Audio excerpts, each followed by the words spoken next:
Mengapa sekarang ini sepertinya sekolah kehilangan kesaktian untuk membentuk hati anak-anak kita?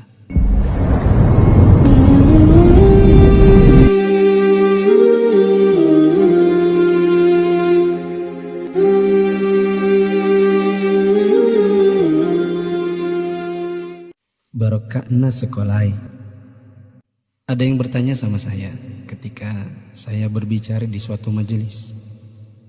Mengapa sekarang ini sepertinya sekolah kehilangan kesaktian untuk membentuk hati anak-anak kita? Ini pertanyaan dan bukan pernyataan saya. Saya hanya mampu menjawab begini. Dulu orang tidak sekolah setinggi sekarang ini. Bahkan di kampung tak ada yang hebat berteori pendidikan sedahsyat hari ini.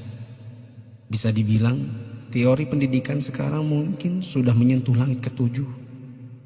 Tapi sebenarnya ada yang hilang, yang disebut dengan keberkahan. Keberkahan bukan buatan manusia, melainkan pemasena puange, rahmat Allah. Bukan sekolah yang membuat orang sukses, tetapi Allah lah yang berada di balik semua kesuksesan manusia dalam usahanya. Maksudnya, secara khusus saya mengajak Anda yang berusia 40 tahun ke atas untuk menengok sejenak ke belakang. Balik ki. Ingat waktu kita sekolah di SD, yang nafas tak baru setengah-setengah, kita sudah disuruh ke sawah, membantu guru matanik, menanam padi, membantu guru mencari kayu bakar di dare, di kebun, mengambil air untuk dipakai guru di rumahnya, disimpan di gumbang. Teori praksis pendidikan saat ini akan berkata bahwa ini tak ada hubungannya dengan kurikulum dan media pendidikan dan lain-lain. Kita disuruh mengerjakan pekerjaan oleh guru yang seakan tiada hubungannya dengan akademik.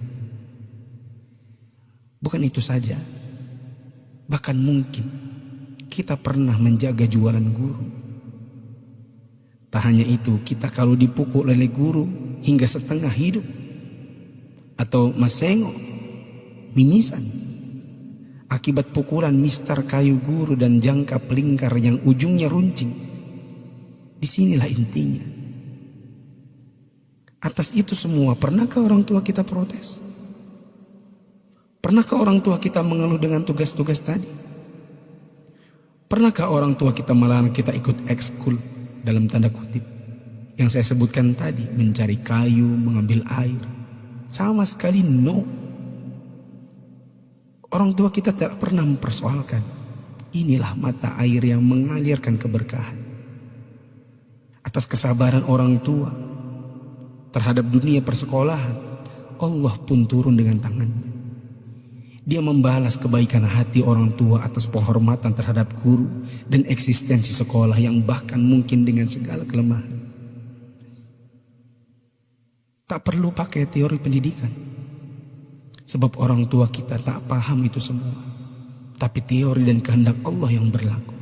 Inilah yang disebut dengan barakah, keberkahan. Boleh jadi kita sudah jauh berjalan, tapi mari kita tengok sejenak betapa hebatnya pendidikan orang dulu. Kebodohan guru zaman dulu dengan ekskulnya, serta kesabaran orang tua dengan ketidakpahamannya, rupanya mengusik Allah Ta'ala dengan menurunkan barakah pamasya atas berkat rahmat Allah. Bukan hanya bagi guru, tidak juga hanya untuk orang tua, bahkan keberkahan itu pun dinikmati oleh anak didik. Tengoklah sekarang, orang tua memenjarakan guru, anak memfitnah gurunya, dicubit bilangnya ditempelek, diajari katanya dicaci maki, dinasihati lapornya dihina, ditegur ujarnya dipermalukan. Bagaimana mungkin berkah Allah bisa datang? Anda yang berumur 40-an, pernah kita melakukan ini? Bahkan kita membohongi orang tua karena melindungi guru. Kalau perlu orang tua tak perlu tahu apapun keadaannya. Itulah sebabnya di akhir sekolah dahulu kita selalu menyisakan air mata.